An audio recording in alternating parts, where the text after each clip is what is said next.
Katie, it's so nice to sit with you here. Yes, it's good. And to begin with, what is the work? Who can do it? And what kind of problems can you solve by doing it? Well, you know, anyone with an open mind can do it, to answer that question first. And the work itself is a way to identify and then to question the judgments and assumptions that you are thinking, you know, that are running through your head. Thoughts, assumptions, judgments that we believe about other people, the world, ourselves, situations. So it will, it applies to everything. Everything.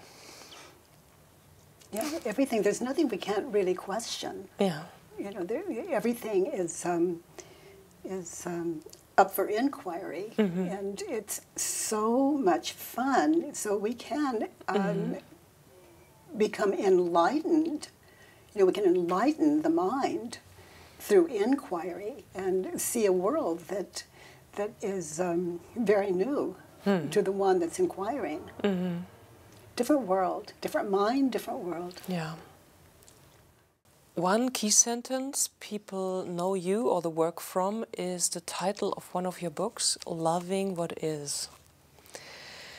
What do you mean by this? Is it really possible to love everything and everyone? Is it sort of an aim also to love pain and torture and violence? Well, you know, it's the work isn't for anyone. It just, you know, it takes a very open mind to question what we're believing, because what we're believing makes up our identity, and the ego creates the identity, and so it's been a battle for the human race, and some of us are questioning what we're believing, which is really the cause of all of our suffering. So as we question what we believe about life, then life shifts. Actually, it just goes from this to this, just a whole new world. So would you say you love torture? No, I don't love torture. I love I'm not being tortured. Yeah. And I have been tortured alone with myself, locked up in a depressive state that offered me no way out. And you know, that's what I was thinking and believing, that the torture would never end. And then one morning, of course, I saw in a moment that when I believed my thoughts, I suffered, but when I didn't believe them, I didn't suffer. And, you know, that was, what, 30 years ago? And I've come to see that this is true for every being, you know, like you. We can wake up to reality rather than living in this dream world of what we're believing about reality to be true. If we would have all worked for years and we would no longer need to do the work, where would we get? Well, it would be simple. If you needed something, I wouldn't hesitate to give it to you. I would see you as me. I wouldn't be crazy anymore. And if I needed something, if you had it, you'd give it to me. And we would all serve each other. And we would have an amazing, creative time with nothing to stop us from you know, just living in an unlimited ability and space. And basically, right mind is right order. Free mind is free to live out our true natures, and that is really life lived out of a state of love and caring and a gentleness and a support system that's unfailing, that can be counted on, that we don't have to worry about, because worry becomes as antiquated as the past. The process of the work concerning the 4 questions and the turnarounds is very clear. Sometimes people think they have to find the right belief that they can work on. Even though they have a filled-in Judge Your Neighbor worksheet, they still believe it needs this one sentence. The ego wants to control everything, and that would include a worksheet. So, you know, even though it's filled in, I suggest to people, just start at the top. Just start at the first one. Yeah. And when the ego says, no, but there's one special one. If I could just be free of that one, I'd be completely free. Yeah. And I say, can you really know that that's true? And just to start at the top. And that's why, a lot of people don't take it on as a practice. It's why I call it the work. Yeah. It takes stillness. It's a meditative practice, and I invite people to that practice at least 1 hour a day. If we all woke up and just questioned what we were believing, it would really, we'd have different lives, kinder lives. It's not like taking a pill and then everything is gone, no more pain, no more Well, the thing about sorrows. those pills is the mind overrides them eventually. Yeah.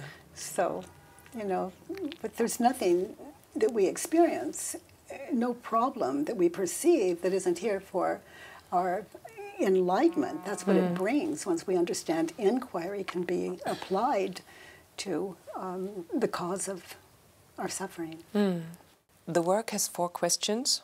I'm asking you some questions here right now, which we thought are interesting for our community. Is there something for you like interesting questions or uninteresting questions? I think, I find them all interesting. I find them all helpful. But the 4 that fascinate me the most, of course, is the power of those 4 questions. And they're like a doorway from suffering to freedom. So you're not sitting there sometimes thinking, oh, uninteresting. I've heard this 1,000 times. No, it's always new. Being free of the past, the question's always new. People's problems are always new. They're always fascinating, and it's such a privilege to be able to pass inquiry on, as you know yourself, and it's so simple, and it just takes so little, and then people are left with the ability to do it themselves, so there's no dependency. Oh yeah, you mean the 4 questions from the work, but I mean in life, do you sometimes think that questions that people ask you are not interesting? No, it's always new. I hear it for the very first time, really, even though it may be the 1 millionth. Yeah. Yeah, it's always new. Sometimes when I hear you working with clients, then you say something like, what is reality? And then people can realize that what they believe is only a story in their heads. What is this reality for you precisely? Well, actually what I mean, when I'm doing the work with people, what's the reality of it? Yeah. It would be maybe they're talking about their husband that, let's say my husband is sitting beside me and he's talking, and all the time I'm thinking, I'm seeing images in my head, or I'm thinking how he hurt me yesterday, or what he said yesterday, or what he did, or what he didn't do yesterday. And as he's sitting here, and he says, and what do you think about that, Katie? On a totally different subjects. And then I would have to attack him in some way, from minor to major. I'd have to punish, but am I attacking this innocent man? Or am I attacking the man in my memory of the past as I remembered it? And to notice that is not my husband. That image in my head of the past that I am hypnotized in, that is not my husband. So who would I be without all of this put on this man who just asked me a simple question? Who would I be without it? I'd be answering the question. We'd be in this state of connection, no problem. So I invite, all of you, when you are in this example, when you're talking to someone, to just notice the history you're putting on that person as they're just maybe sitting in silence next to you. If we're doing a whole Judge Your Neighbor worksheet, we see what all that thinking is that made those people so guilty.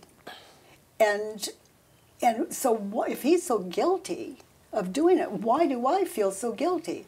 Well, because I attacked him for being someone he wasn't. He is not this in my head. So reality would be he sits beside me and had asked me some words. He sits beside me. Yes, that's it. Yeah. And then maybe I can remember the question. Maybe I attacked him and didn't even answer it.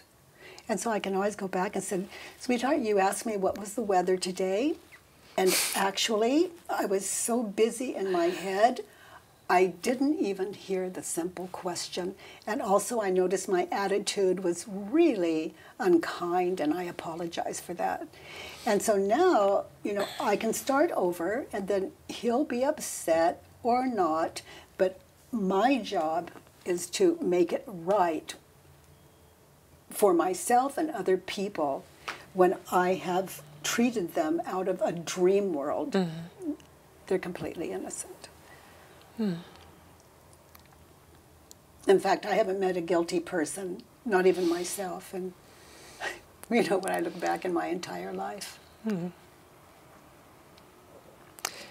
A few years ago, I used to write on my flyers that doing the work could be the end of all problems. And I saw that quite a few people have difficulties to imagine that. Yeah. It just seems to be so impossible to have a life without any problems. Yeah, people can't trust that. It's just, everyone's looking for a way out of suffering, but then when they hear it, we don't trust it, but because we have heard so many false promises. So it's only right that people wouldn't trust it. So people are either open to it or they're not, and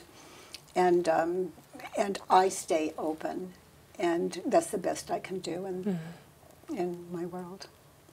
How could you explain to someone who has no or little experience with the work the possibility of having no problems? What words could I use that would convince someone that, let's say they perceive freedom in me, what words could I say that could even tell them what that is clearly? And I can't know what their life would be like in the same situation. I can perceive it out of my own experience, but basically what I'm saying is no promises. It worked for me, and I invite everyone to the work, and you and all of us in the work, we can say that.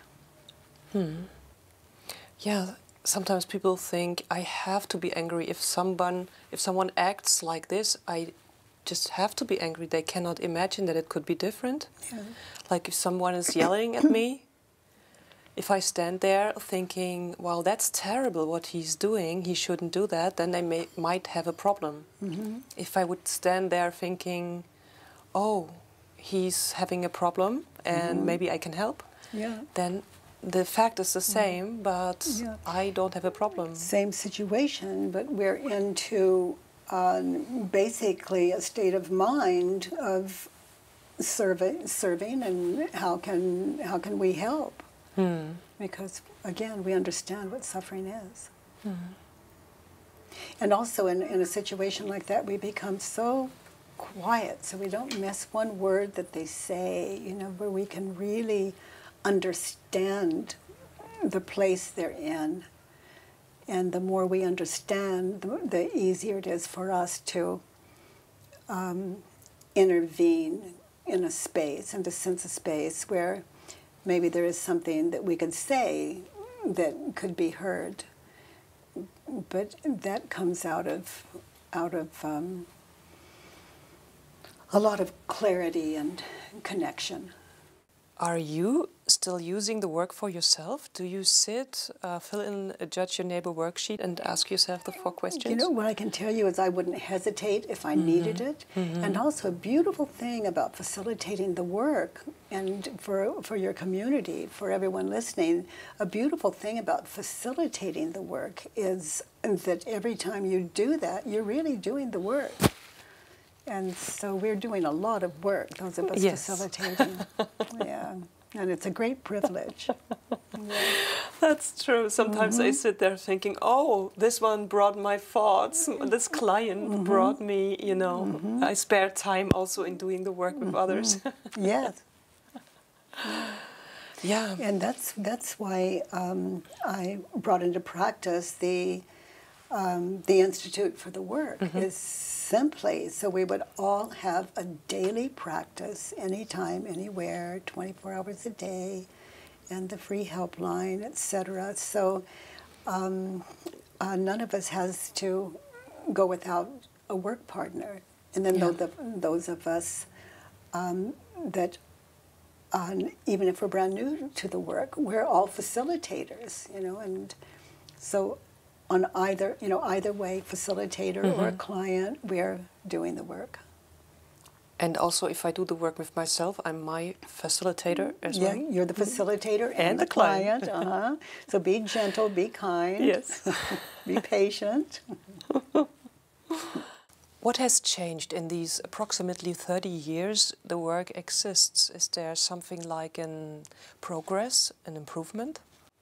Well, basically, it's always the 4 questions and turnaround. And we're always questioning the thoughts that we're believing. And I invite people to specifically notice a situation, a problem with someone going on, and to identify what they were thinking and believing in that stressed out condition. And to put that on paper on the Judge Your Neighbor worksheet and to question the thoughts. That's new. No. No, there's just basically that's it. That's the way it's always been. But there has been a time where we worked without situation, with a precise situation, that's why it became so evident. Situation has always been written on the Judge Your Neighbor worksheet. People just found it too difficult.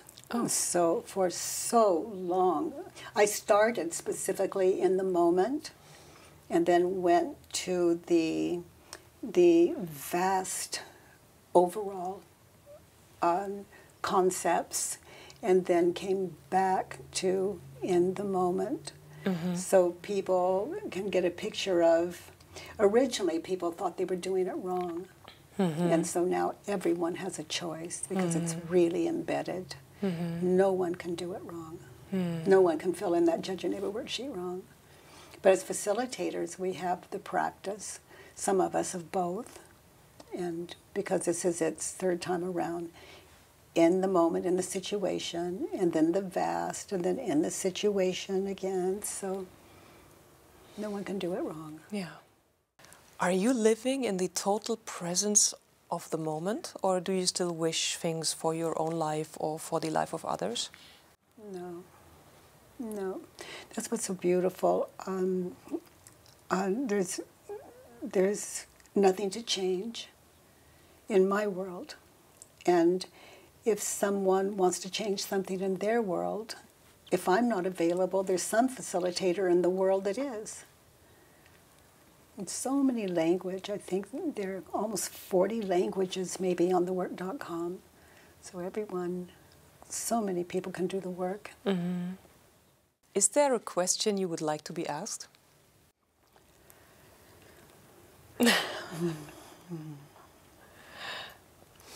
Yes, any question that arises, that's the one. Huh. Yeah. Katie, I have one more question from a person out of the community who was saying that she heard from you that reality is good. And she said, if you say it's good, doesn't that mean that it also exists that something is bad? So for people who don't like reality, I love sharing with them that it's always good. And to find that, they can just find the work free of charge on thework.com. But someone that already knows it's good, I wouldn't bother. Yeah. Yeah. And yes, good in duality assumes a bad. You know, it's the mirror of bad. But anyone that would ask that already has that end of it. So it's really helpful pointer for some people to hear that really there's nothing terrible, basically, that it's all good when we have the eyes to see it. And as we question our thoughts, those eyes, they're not like human eyes, not like the material objects' eyes, but the eyes that we see out of can only see the beautiful. And that includes everyone and everything. And we're only seen out of the mind's eye anyway, as it is now, not the human eye. But out of the questioned mind, it doesn't matter what eye you think you're looking out of, it's a beautiful world. Is there something beyond good and bad? You know, I leave that to people in the work to discover for themselves. And, you know, whatever word I would use, each of us have our own definition of that. So any word I would use would be up for interpretation. Kind, beautiful, lovely, right. Those are words that describe it with no opposite. It's its nature, you know, the nature of everything. Thank you, Katie. Oh, you're so welcome. Thank you. Thank you for giving this to your community, and thank you.